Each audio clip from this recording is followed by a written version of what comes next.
everybody? I see there's some people here.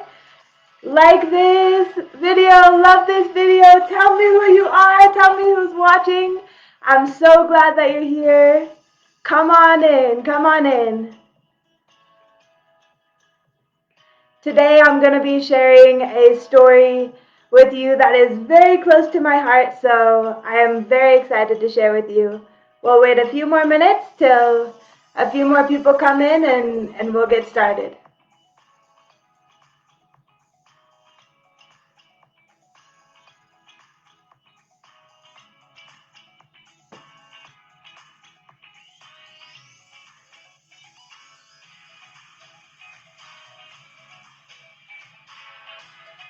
All right, who's here with us? Tell us who you are. Tell us who you are. I want to know.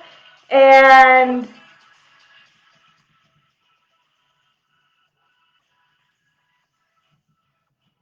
all right, everybody. I am so glad that you are here and that we are here together today, this evening. And today I'm going to share a story with you that is really close to my heart. And this story is how my life changed forever. So it's something that I hold really close to my heart, and I'm glad that I can share it with you today. So I'm going to start by telling you about a time where I was feeling really, really lost in my life. I was feeling like there was more to life and I wasn't experiencing life the way that it should be. And I was going to my job every day and sitting down at my desk at my computer and just staring out the window. And I was just thinking, man, there has to be more to life than this. There has to be more than just coming to a desk job and sitting down and typing away and just, you know, doing the daily grind, making money and then paying bills, and that was it, right? And I was really not in a place in my life where I was happy with how things were going in my life.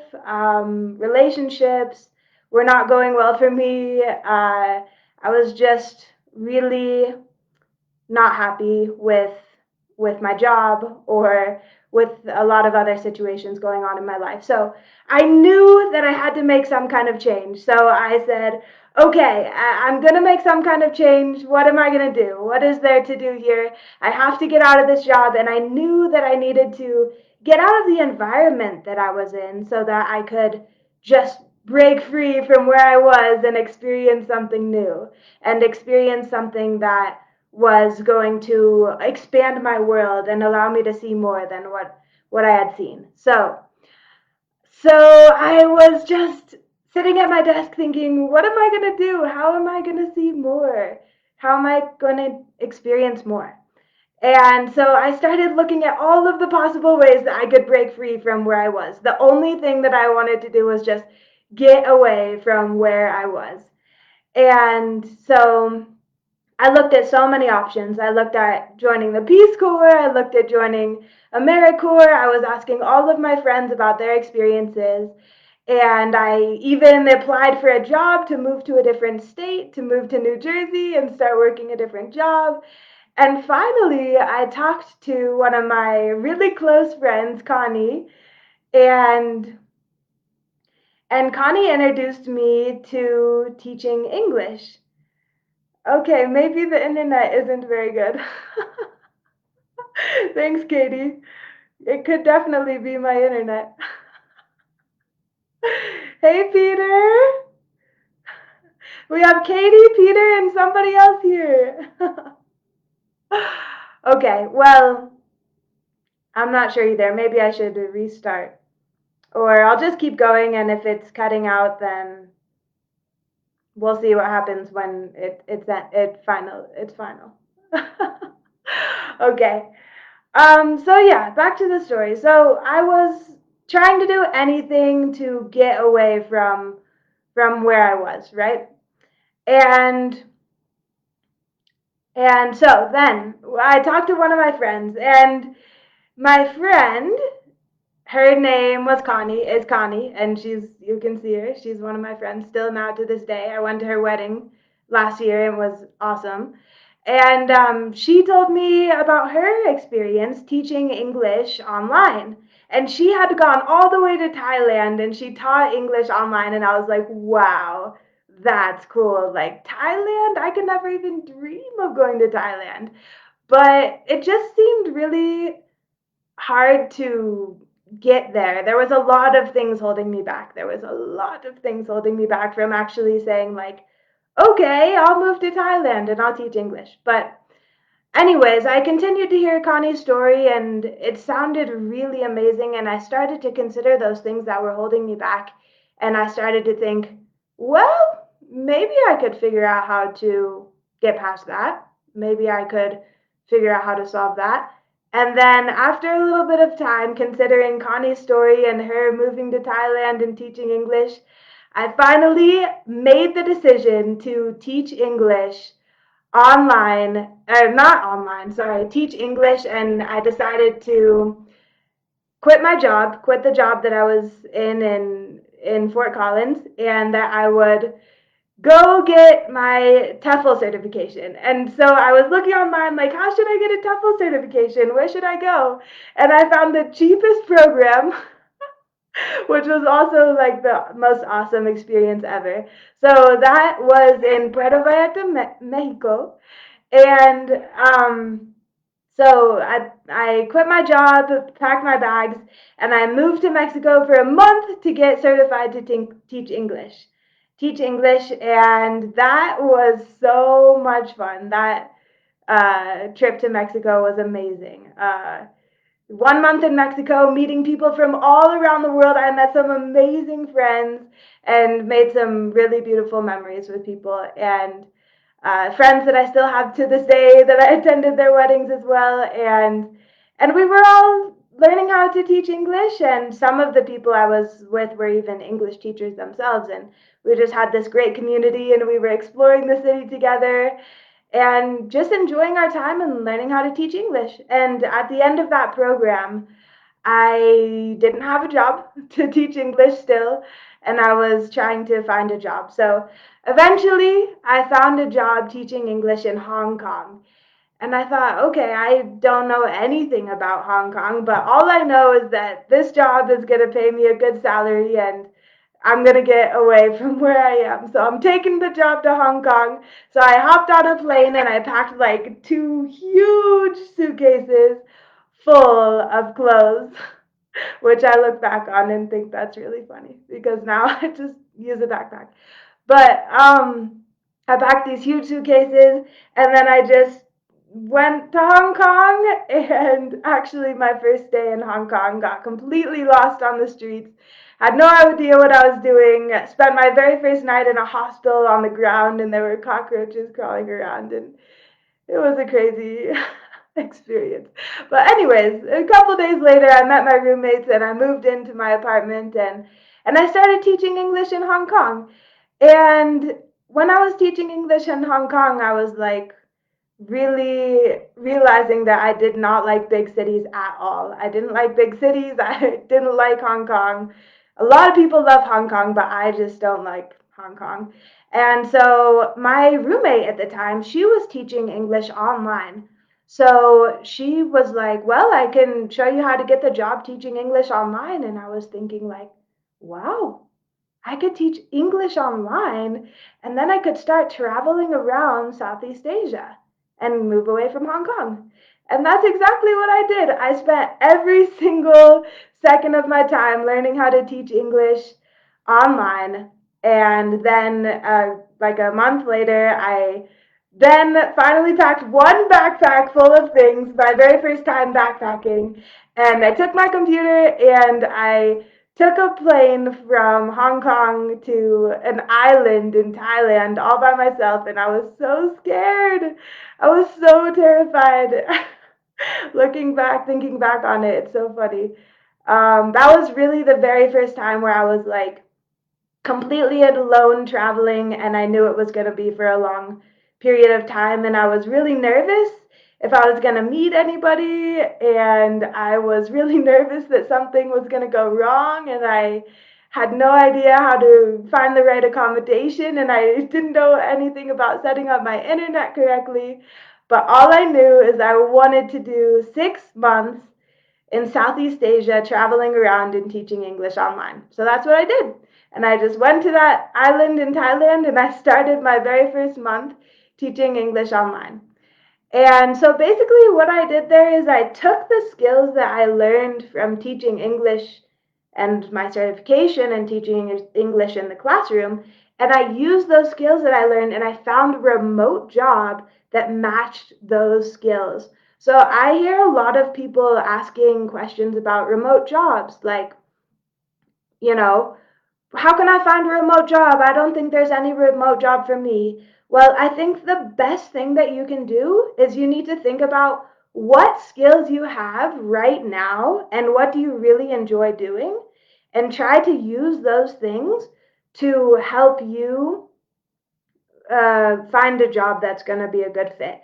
There's so much remote work online, especially now since the past year with COVID and everything.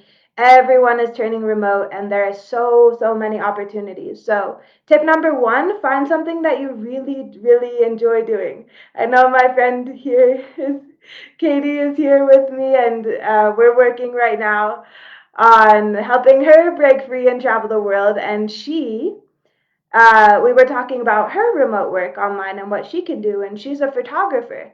So we started looking at opportunities for her to do photography online. And Peter, if you're still here, uh, Peter is a photographer and a videographer, and tons of people need those skills. So I'm sure that even if you aren't a photographer, a videographer, or an English teacher, or any of those things, that there is a remote job for you. And if you want my help, I would be more than happy to help you discover a remote job that's a good fit for you. Because, of course, as we all know, we need money to travel. We need enough money to live, to travel, and a remote job. My English teaching job did that for me. It gave me all of the financial stability I needed to be traveling around to a bunch of different countries in Southeast Asia. Now, when you think about Southeast Asia, you also might know this, or maybe you don't know this yet, but Southeast Asia has a very low cost of living. And that's another little hack that I'll let you know today, is that when you travel, you need to keep in mind the cost of living of the places that you want to travel to, because that's really going to help you with your budgeting. So if you choose Southeast Asia or South America or Mexico or some other parts of the world that have a lower cost of living. Also, I've heard that Eastern Europe, I believe, also has a lower cost of living. And so when you think about those parts of the world, then that's much more affordable to travel to than some other parts of the world that are more expensive. So that's another little hack. So we've talked a little bit about remote work, a little bit about cost of living of different countries. So keep that in mind if you're thinking about breaking free and traveling the world, about the cost of living of different countries, and what kind of remote job would be a good fit for you. So along my journey, so I was teaching English online, and I started in Thailand. From Thailand, I went to Vietnam. Vietnam was very interesting. I was still terrified. Like, I wasn't I wasn't scared, but I was just really nervous to be out by myself in the streets of Vietnam. And if anyone has heard about Vietnam, when you cross the street in Vietnam, like, it is really scary. Has anyone who's watching this video been to Vietnam before? It's a very scary experience crossing the street. Like, so I would just take like a Uber just from my house to like the grocery store that was literally like across the street, because I just couldn't walk across the street. These are the when you start traveling around the world, especially when you're alone, there's some things that you just scare you and you just have to figure out how to do. I don't really feel like I ever figured out how to cross the road in Vietnam. But anyways, okay, so I went to Vietnam. I was making friends and having a lot of fun there. And after Vietnam, I went to after Vietnam, I went to Malaysia and I met a really good friend. She was actually my Airbnb host, and her name was Zara. And Zara, it was completely unexpected. And this is another great tip, is that when you're traveling and you book an Airbnb, and if you're traveling alone, this is more so for solo travelers. When you book an Airbnb, you like automatically have a friend who is the host of that Airbnb, and that's happened to me over and over and over again. And the last Airbnb a while back actually became one of my mentors. So Airbnb hosts are amazing because usually they live in the same house as the place that you're staying. So you get to know them, they show you all around, and that's a really good tip for solo travelers. So, anyways, so I went to Malaysia. From Malaysia, I went to Bali, and Bali is one of my favorite places on earth. And after Bali, I went back to Vietnam and went back to Thailand, and it was just an incredible, incredible adventure. And after that, I had many, many, many more travels up until this day. It's been 4 years that I've been having this lifestyle and traveling around the world and working from my computer. And it's been the one of the best decisions I've ever made in my entire life, and it's completely changed my life. And I want to help anybody else who's thinking about it do it. And I understand that there's a lot of things holding you back, probably, as there was when I first started. There's a lot of fears, and there's a lot of things that you say, well, I'd love to do that, but I never could break free and travel the world like you, Kayla. I could never travel full time. Well, I also had a lot of setbacks, a lot of setbacks. And I'm going to talk about those setbacks tomorrow. I'm going to go live again and I'm going to talk about the setbacks that I had, and I'm going to talk about how I overcame them. So if you want to hear about that, tune in tomorrow. And if anybody has any questions about this story, feel free to put them in the chat. Let me know who's here. I would love to know who's here listening in. And I'll wait a little bit to see if there's any questions.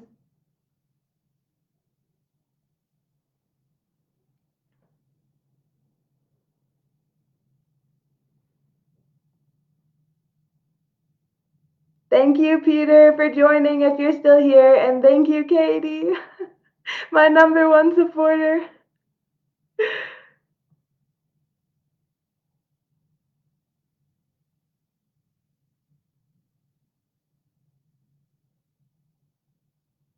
All right, everybody. Thank you. And tomorrow we'll be back and talk about setbacks and how to overcome them. Have a beautiful evening of sending you much love. Bye, guys.